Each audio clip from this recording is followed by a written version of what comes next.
तो जय जगन्नाथ देखिपे आज केन्द्रापड़ा कनिष्ठ शिक्षक संघ तरफ शांतिपूर्ण पदयात्रा आरंभ होती कहीं आपण मैंने समस्ते जानते आमर जो विज्ञप्ति नंबर बा चिठी नंबर 21,268 जो सरकार मेंशन करथिले रेकमेंडेशन करथिले कनिष्ठ शिक्षक मानकर नियमित करने एवं विभिन्न प्रस्ताव मान देइथिले पुनश्च तापर सरकार द्वारा से पदक्षेप ओहरे निया जाइथिला तेणु ए कनिष्ठ तार प्रतिवाद रे जिला कनिष्ठ शिक्षक संघ नुहे ओडिशार 30 जिलार संघ तरफ आज जिलापाल ऑफिस पाखरे शांतिपूर्ण पदयात्रा करा जाउछि एवं यार मूल लक्ष्य रही केमिति कौन सरकार से सुपारिश को फेराई निया जाऊ पुणी विज्ञप्ति प्रकाश पाऊ एवं कनिष्ठ शिक्षक सम्मान सहित बंचतु एवं सम्मान सहित अधिकार भी पातु से आपण मैंने देखिपे शह संख्यार आज केन्द्रापड़ा जिलार कनिष्ठ शिक्षक भाई भौणी मैंने एक प्रचंड खरारे खातिर करी निजर अधिकार सब्यस्त करने को पहुँची जाइछन्ति। तेणु एठी आम जिला केन्द्रापड़ा जिला संघर उपसभापति अशोक सार अच्छी अशोक सार किसी कहतु। धन्यवाद महेंद्र सर। आम जो आज विज्ञप्ति नंबर जमी आप कहले 21,268 से 2/4/2025 से पारित होता ठीक तार 4 मास पर से 2/8/2025 से रेकमेंडेशन देले जो मान सर्वदलीय जो बैठक बसी से रेकमेंडेशन देले जे आम समस्त आज चुक्ति प्रथा उच्छेद हम गोटा कला प्रथा उच्छेद हम जहाँफल आम जो शिक्षक समाज गोटे आत्मसम्मान पाइब और समृद्धि पाइब किंतु तार ठीक गोटे दिन पर जो स्कूल एंड मास एजुकेशन विद्यालय गणशिक्षा विभाग जो वेबसाइट प्रोड्यूस कराइला पब्लिश कराइला ताहा से संपूर्ण वाश आउट करदे एवं तार ठीक 5 दिन पर सरकार गणशिक्षा विभाग और विद्यालय गणशिक्षा विभाग ताकू संपूर्ण रूप विड्र करने तेणु प्रतिवाद होची जे समस्त आम गणतांत्रिक राष्ट्र संघीय राष्ट्र एकता राष्ट्र आम कहीं एमती समीचीन प्रश्न सृष्टि होची आम कहीं वैमातृक मनोभाव आम कहीं उदासीन मनोभाव सृष्टि होची जहाँफल अन्य जमती आम मन पकईदेवा 2022 मसीह नवीन सरकार थिला बेले नवीन पट्टनायक 17 अक्टोबर 2022 रे सी 52,000 जो कॉन्ट्राक्चुअल थे उच्छेद करते आम विभाग को भूलीगले आम कौन साबत को तेणु से जो समस्या सृष्टि होती समस्त ठीक अच्छी उपसभापति अशोक सार संपूर्ण विवरणी उपस्थापन करछंती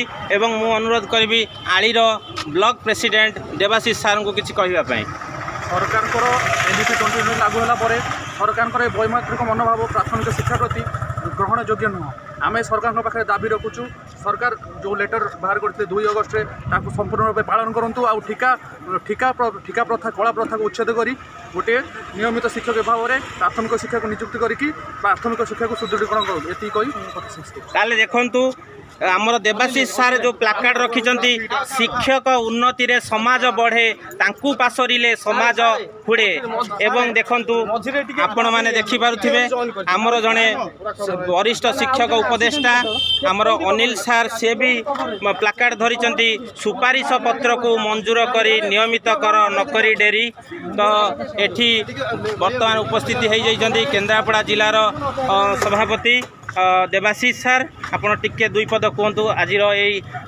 शांतिपूर्ण पदयात्रा विषय सरकार जो वैमात्रिक मनोभाव प्राथमिक शिक्षक मान रही तो से रिगार्डिंग आम आज आमर जिलापाल केन्द्रापड़ा जिलापाल महोदय को आम दाबीपत्र देवाई जाऊँ यह शांतिपूर्ण भाव में समस्त 800 कनिष्ठ शिक्षक शिक्षयित्री मानक नहीं आमर पदयात्रा जाऊँगी तेणु आम कहवाक चाहूँ सरकार प्राथमिक शिक्षा तथा प्राथमिक शिक्षक मानी जो वैमात्रिक मनोभाव यह कौन पाई जदि आज दाबीपत्र देवार 7 दिन भितर यार समाधान न करा जाए जो ऑर्डर टी इश्यू होता जहाँ विड्र करी पुनर्बार प्राथमिक शिक्षक मानी लागू न करा जाए प्राथमिक शिक्षक मान नियमित न करा जाए ताहले आगामी 18 तारीख ठारू यार जोरदार प्रतिवाद हम कहवा गले लोयर पीएमजी भुवनेश्वर रे सरकार सहित यार जोरदार प्रतिवाद हम और लड़ाई हम ठीक अच्छे ये थे केन्द्रापड़ा जिला ब्लॉक रो सभापति आमर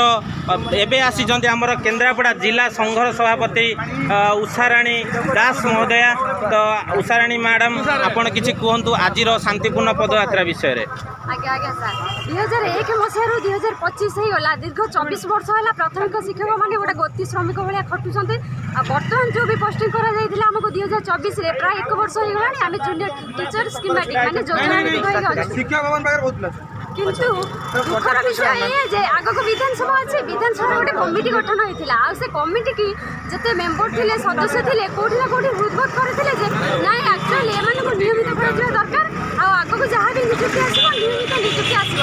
ସେଥିପାଇଁ କମିଟି ଏକ ସୁପାରିଶ କରିଥିଲା ଯେ ଚିଠା ନମ୍ବର 21,268ରେ 2 ତାରିଖ ଦିନ ବିଦ୍ୟାଳୟ ଗଣଶିକ୍ଷା ବିଭାଗରେ ୱେବସାଇଟ୍ରେ ସମସ୍ତଙ୍କ ଅନୁମୋଦନରେ ଏକ ଚିଠା ୱେବସାଇଟ୍ରେ ପ୍ରକାଶ ପାଇଥିଲା ଯେ ନାଇଁ ଏମାନଙ୍କୁ ନିୟମିତ ନିଯୁକ୍ତି କରାଯିବ, ଆଗକୁ ଯାହା ବି ପୋଷ୍ଟିଂ ଆସିବ ଆଉ ଯେତେ ବି ଯୋଜନା ଭିତ୍ତିକ ଅଛନ୍ତି ସେମାନଙ୍କୁ ନିୟମିତ କରାଯିବ। କିନ୍ତୁ ସମସ୍ତଙ୍କ ଅନୁମୋଦନରେ ଏହା ହେଇଥିଲା, କିନ୍ତୁ ସରକାର ବିଭାଗ କ'ଣ କଲା ନା ତାର 6 ଦିନ ପରେ 8 ତାରିଖ ଦିନ ଉକ୍ତ ଚିଠାକୁ ପ୍ରତ୍ୟାହାର କରିନେଇଛି। କାରଣ ଦର୍ଶାଇছে ଏଇଆ ଯେ ଆମର ଆପ୍ରୋପ୍ରିଏଟ୍ ଲେବୁଲ୍ରେ ଏଇଟା ଆକ୍ସେପ୍ଟେଡ୍ ହେଇନାହିଁ। କିନ୍ତୁ ଆମର କହିବାର କଥା ହେଉଛି ଯେ ଦୀର୍ଘ 25 ବର୍ଷ ହେଲାଣି ଏଇ କଳା ପ୍ରଥା ଚାଲିଛି। ଅନ୍ୟ ଯେତେ ବି ବିଭାଗ ଦେଖନ୍ତୁ ଆପଣ, ସବୁ ବିଭାଗରେ ଚୁକ୍ତିଭିତ୍ତିକ ପ୍ରଥା ଉଠିଗଲାଣି, ସମସ୍ତେ ପ୍ରାୟ ନିୟମିତ ହେଇଗଲେଣି। କିନ୍ତୁ ଆମେ ଏତିକି ପ୍ରାଥମିକ ଶିକ୍ଷକମାନେ ବର୍ତ୍ତମାନ ଏବେ ବି ଗତି ଶ୍ରମିକ ଭଳିଆ ଖଟୁଛନ୍ତି। ଯଦି ସରକାର ହୃଦବୋଧ କରିନଥିଲେ ତାହେଲେ କମିଟି ଏମିତି ସୁପାରିଶ କରିନଥାନ୍ତା। ଆଉ ଯଦି କମିଟି ସୁପାରିଶ କଲା, ଆପଣ ସେଇଟାକୁ ଉଠେଇ ନେବା ବା ୱିଡ୍ରଲ୍ କରିନେବା କେତେ ଦୂର ଠିକ୍? ଆମର ଗୋଟିଏ ଦାବି, ଆମର ଦାବି ହେଉଛି କି ଆପଣ କମିଟି ଆପଣଙ୍କ କମିଟି, ଆମେ କହୁନୁ, ଆପଣଙ୍କ କମିଟି ସୁପାରିଶ କରିଥିବା ଏଇ ଚିଠାକୁ ଆପଣ ତୁରନ୍ତ ମାନ୍ୟବର ମୁଖ୍ୟମନ୍ତ୍ରୀଙ୍କ ମାନେ ପାଖରେ ଅନୁମୋଦନ କରାଇ ଏହାକୁ କାର୍ଯ୍ୟକାରୀ କରାନ୍ତୁ ଏବଂ ଆମକୁ ନିୟମିତ କରାନ୍ତୁ। ଧନ୍ୟବାଦ। ତାହେଲେ ଏଇଟା ଥିଲା ଆମର କନିଷ୍ଠ ଶିକ୍ଷକ ସଂଘର ସଭାପତି ମହୋଦୟଙ୍କର ବାଇଟ୍ ଥିଲା। ତାହେଲେ ଆପଣ ଦେଖିପାରୁଥିବେ କେନ୍ଦ୍ରାପଡ଼ା ଜିଲ୍ଲାର ସମସ୍ତ ଶିକ୍ଷକ ଶିକ୍ଷୟିତ୍ରୀ, କନିଷ୍ଠ ଶିକ୍ଷକ ଶିକ୍ଷୟିତ୍ରୀ ମାନେ ଏକାଠି ହୋଇଛନ୍ତି ତାଙ୍କ ନ୍ୟାୟର ଲଢ଼େଇ ଲଢ଼ିବା ପାଇଁ, ତାଙ୍କ ହକ୍ର ଲଢ଼େଇ ଲଢ଼ିବା ପାଇଁ। କାରଣ ସମସ୍ତେ ଜାଣିଛନ୍ତି ଆଜି ଆମେ ଏଠି ଏକତ୍ରିତ ହେଇଛୁ ଆମ ହକ୍ ପାଇଁ, ଏବଂ ଆମର ଗୋଟିଏ ମାତ୍ର ନାରା, ଆମର ଗୋଟିଏ ମାତ୍ର ଲକ୍ଷ୍ୟ କେବଳ ୱି ୱାଣ୍ଟ ରେଗୁଲାର। ତାହେଲେ ଦିଦି ଆପଣ କେଉଁଠୁ ଆସୁଛନ୍ତି? ମୁଁ ଆସିଛି ଘର କହିବି ନା ସ୍କୁଲ କହିବି? ଘର କେଉଁଠି ଆସୁଛନ୍ତି? ଘର ଆମର ବାଲିଆ, କିନ୍ତୁ ମୁଁ ପାଇଛି ରାଜନଗରର ଶେଷ ତାଳଚୁଆର 10 କିଲୋମିଟର ପରେ ରଙ୍ଗଣୀ ପଞ୍ଚାୟତ। ତାହେଲେ ଆପଣ କୁହନ୍ତୁ, ଏଇ ଯେଉଁ ସରକାରଙ୍କ ବୈମାତୃକ ମନୋଭାବ ଯୋଗୁଁ ଆପଣ କେତେ ବର୍ତ୍ତମାନ ପଶ୍ଚାତାପ କରୁଛନ୍ତି? ବହୁତ ପଶ୍ଚାତାପ କରୁଛୁ। ଘରୁ 120 କିଲୋମିଟର ଦୂରରେ ଆମେ ରହୁଛୁ। ତାପରେ ଯେତିକି ପଇସା ସେତିକି ତ ଅଣ୍ଟୁନି, ଘରୁ ବି ପଇସା ନେଇକି ଆମେ ସେଠି। ତାହେଲେ ଆପଣମାନେ ଦେଖିପାରୁଥିବେ ବହୁତ ପରିଶ୍ରମ କରି 5-5ଟା ପରୀକ୍ଷା ଦେଇ ଏମାନେ ଉତ୍ତୀର୍ଣ୍ଣ ହୋଇଛନ୍ତି। ତାପରେ ବି ସରକାର ଯେହେତୁ ଆମର ଦୁଃଖ ଶୁଣୁନି, ତେଣୁ ସେମାନେ ଆଜି ଏଇଭଳି ଭାବରେ ଖରାରେ ଦେଖିପାରୁଥିବେ ହନ୍ତସନ୍ତ ହେଉଛନ୍ତି କେବଳ ତାଙ୍କର ନ୍ୟାୟର ଲଢ଼େଇ ଲଢ଼ିବା ପାଇଁ। ତାହେଲେ ଦେଖିପାରୁଥିବେ ଏଠି ଆମର ସମସ୍ତେ ଶିକ୍ଷୟିତ୍ରୀମାନେ, କନିଷ୍ଠ ଶିକ୍ଷକ ସଂଘର ଯେତେକ ଶିକ୍ଷୟିତ୍ରୀ ଶିକ୍ଷକମାନେ ଏକତ୍ରିତ ହୋଇଛନ୍ତି। ଆପଣମାନେ ଦେଖିପାରୁଥିବେ ପାଖାପାଖି 800ରୁ ଉର୍ଦ୍ଧ୍ୱ ଆମର ଯେତିକି ଥିଲା 100% ଯାହାକୁ କହିବାକୁ ଗଲେ ଶିକ୍ଷକ ଶିକ୍ଷୟିତ୍ରୀମାନେ ଆସି ପହଞ୍ଚି ଯାଇଛନ୍ତି ତାଙ୍କର ନ୍ୟାୟର ଲଢ଼େଇ ଲଢ଼ିବା ପାଇଁ। ଏଠି ଆମର ଦିଦି ସୁନ୍ଦର ପ୍ଲାକାର୍ଡ଼ ଧରିକି ଆସିଛନ୍ତି, ପ୍ରଶାସନ ଇଚ୍ଛା ଚିଠିରେ ଥିଲା, ରାଜନୀତି ଇଚ୍ଛା ଉଚ୍ଛେଦ କଲା। ତାହେଲେ ବହୁତ ସୁନ୍ଦର ଭାବରେ ଲେଖିଛନ୍ତି। ଦିଦି ଆପଣ କେଉଁ ସ୍କୁଲ ଆସୁଛନ୍ତି? ଅରୁଣୋଦୟ ଗଭର୍ଣ୍ଣମେଣ୍ଟ UPS। ଆଚ୍ଛା, ଆପଣ ଏଠି କ'ଣ ପାଇଁ ଆଜି ଆସିଛନ୍ତି?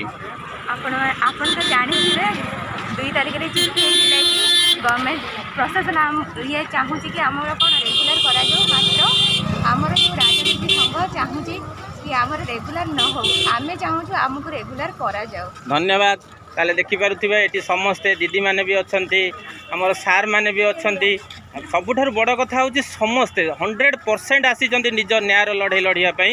ଆଜି ଯେତେ ଖରା ହେଲେ ବି ତାଙ୍କୁ ସେ ଯେଉଁ ଆଘାତ ଦେଇଛି ସରକାର, ସେ ଆଘାତ ପାଖରେ ଏ ସୂର୍ଯ୍ୟତାପର ଆଘାତ କିଛି ନୁହେଁ ମୁଁ ଭାବିବି। ତାହେଲେ ଦେଖିପାରୁଥିବେ ସମସ୍ତେ ଆସିଯାଇଛନ୍ତି। ସାର୍ ଆମର କେନ୍ଦ୍ରାପଡ଼ା ଜିଲ୍ଲାର ସଫଳ ନେତୃତ୍ୱ, ସାର୍ କ'ଣ କୁହନ୍ତୁ ଆଜିର ଏଇ ଶାନ୍ତିପୂର୍ଣ୍ଣ ପଦଯାତ୍ରା ବିଷୟରେ?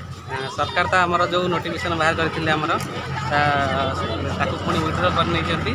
ଆଉ ଆମେ ପୁଣି ସେଇଗୁଟାକୁ ବିରୋଧରେ ଆସିଛୁ ଯେ ଆମକୁ କାହିଁକି ଆଶା ଦେଖେଇଲେ ପୁଣି ଆଉ ଥରେ କାହିଁକି ପ୍ରତ୍ୟାହାର କରିନେଇଛନ୍ତି, ତା ବିରୁଦ୍ଧରେ ଆମେ ଗୋଟେ ଆଜି ଶାନ୍ତିପୂର୍ଣ୍ଣ ପଦଯାତ୍ରା କରିଛୁ।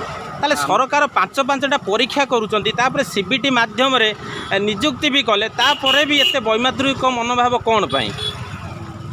ସେ କଥା ତ ସରକାରଙ୍କୁ ଆମେ ଆଜି ପଚାରିବା ପାଇଁ ଯାଉଛୁ। ଆଜି କଲେକ୍ଟର ଅଫିସରେ ଗୋଟେ ଶାନ୍ତିପୂର୍ଣ୍ଣ ଶୋଭାଯାତ୍ରାରେ ଆମେ ଯାଇଛୁ, ସମସ୍ତେ କେନ୍ଦ୍ରାପଡ଼ା ଜିଲ୍ଲାର ନେତୃତ୍ୱମାନେ, ତା ସହିତ ଶିକ୍ଷକ ମଣ୍ଡଳୀମାନେ ମଧ୍ୟ ଆମେ ଯାଇଛୁ। ଆଜି ତା ସରକାର ଦେଖିବା କ'ଣ ସ୍ପଷ୍ଟୀକରଣ ଦେଉଛନ୍ତି ସେ। ଠିକ୍ ଅଛି।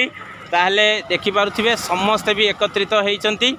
ସମସ୍ତଙ୍କର ଗୋଟିଏ ଲକ୍ଷ୍ୟ, ଆମେ କେମିତି କ'ଣ ରେଗୁଲାର ହେବୁ ଏବଂ ଆମ हक पाइबू आम निज अख्तियार आमर जोड़ा हक अच्छी से हक्र लड़ाई लड़ाई तेणु सरकार जेपरी भाव में चिठीटा पब्लिश कले ता सहित पुणी विड्र कले जोटा कि गभीर भाव में आघात देइछि ओडिशार 13,009 जन शिक्षक शिक्षयित्री मानू एवं एमाने कौनसी भी गुण में कम नुहति सरकार द्वारा सीबीटी माध्यम परीक्षा द्वारा उत्तीर्ण होती 80-85 हजार शिक्षक शिक्षयित्री मैंने परीक्षा देते ता भर 13,009 जन उत्तीर्ण होती यह कम कथा नुहे तापर भी यदि सम्मान न मिल सम्मान सहित न बंचा ताहले केमिति कौन करवा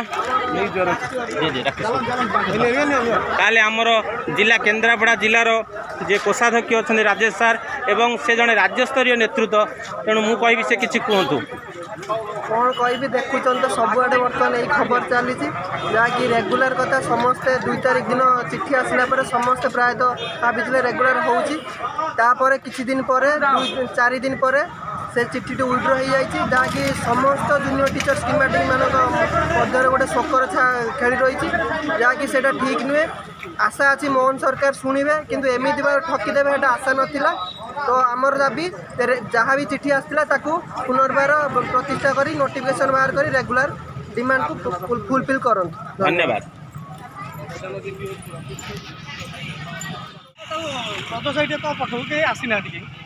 देखिपे ए बर्तमान पुलिस प्रशासन संपूर्ण अनुमति रे शांतिपूर्ण भाव में केमी पदयात्रा चलती तेणु पुलिस प्रशासन पक्ष संपूर्ण सहयोग भी मिली तेणु समस्ते एकत्रित होती एवं नैतिक समर्थन समस्त मिली तेणु आम जहाँ भी आशा करूँ ए शिक्षक समाज प्रति ए जनसाधारण भी समर्थन रही बहुत खुशी लगुच पुलिस प्रशासन तरफ संपूर्ण नैतिक समर्थन रही आम जो जाइलु आमर परमिशन से आमर सबू कथा शुणी सारा पर शांतिपूर्ण भाव में बहुत शीघ्र आमको बिना द्विधारे से आमको परमिशन देते से आमर पुलिस प्रशासन को आम तरफ कनिष्ठ शिक्षक संघ तरफ बहुत बहुत धन्यवाद अशेष धन्यवाद।